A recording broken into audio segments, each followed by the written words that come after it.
About 3 years ago, I came down to work at Mid-Shore, and about a year after that, I became the deputy director, or no, I became the executive director.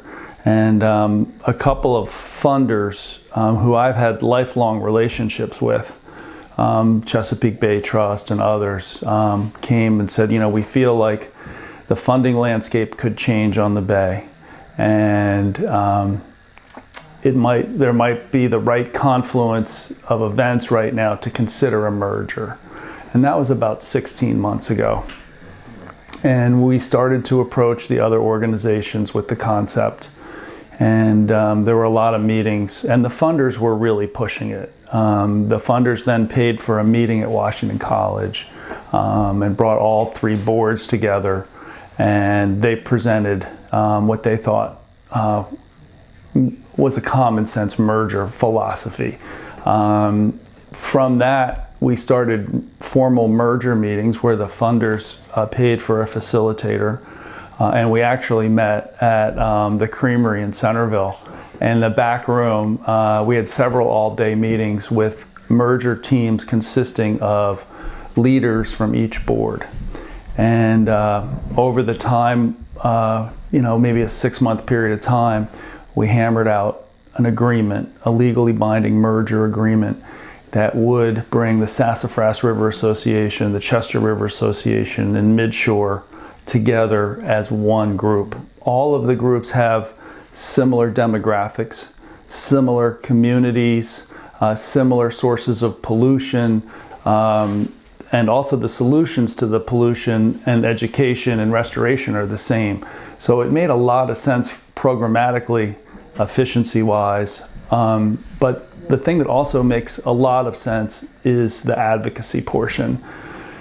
We don't really have an environmental group that's homegrown on the Eastern Shore to give advocacy. And when we're in Annapolis talking, we used to get, oh, you're just one riverkeeper group, right? You're not all of them. And typically we couldn't exactly agree on positions between the Sassafras and the Choptank. There's a lot of mileage, and some of the groups had more capacity to do advocacy, so some groups didn't even understand what the advocacy was. So the funders were most excited, I think, about the advocacy being brought together. One of the big benefits of the merger was getting a really qualified, capable, diverse board of directors that consists of environmentalists, farmers, business people, retired folks, environmentalists, so that we have a balanced approach while we maintain an uncompromising voice for water quality and the living resources that that they support. But some of the best stewards on the Eastern Shore are farmers, and having them part of our movement, which is really what we think we are as a movement for clean water, is powerful. So the way the governance is set up is we have a governing board, which is 15 people, which represents all three organizations. Then each Riverkeeper program has a watershed board locally. So there's still a Sassafras River watershed board, a Chester River watershed board, and then the Mid-Shore Riverkeeper has a watershed board. And those people rotate through to the governing board, which is how we maintain our local presence. One of the big concerns was losing a local presence. And if somebody wanted to give or support programs in just their watershed, could they do it? And so we've allowed them to do that through this individual program of each watershed board supervising a Riverkeeper program. So if you wanted to give money to just the Sassafras, you could do that. There were a lot of emotional strings attached to these legacy organizations. And the thought of changing those attachments was difficult for people in all three organizations.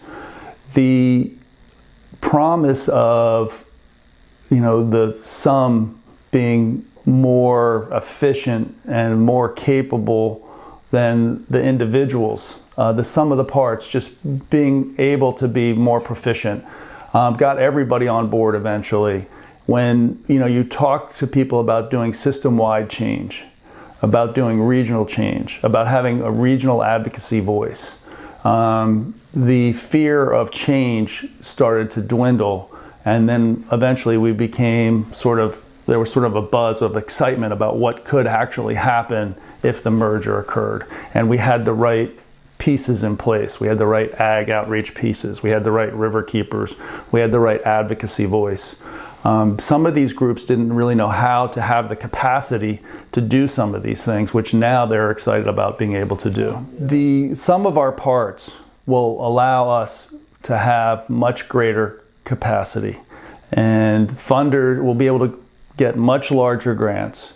We'll be able to attract people who want to do system-wide experiments or system-wide projects.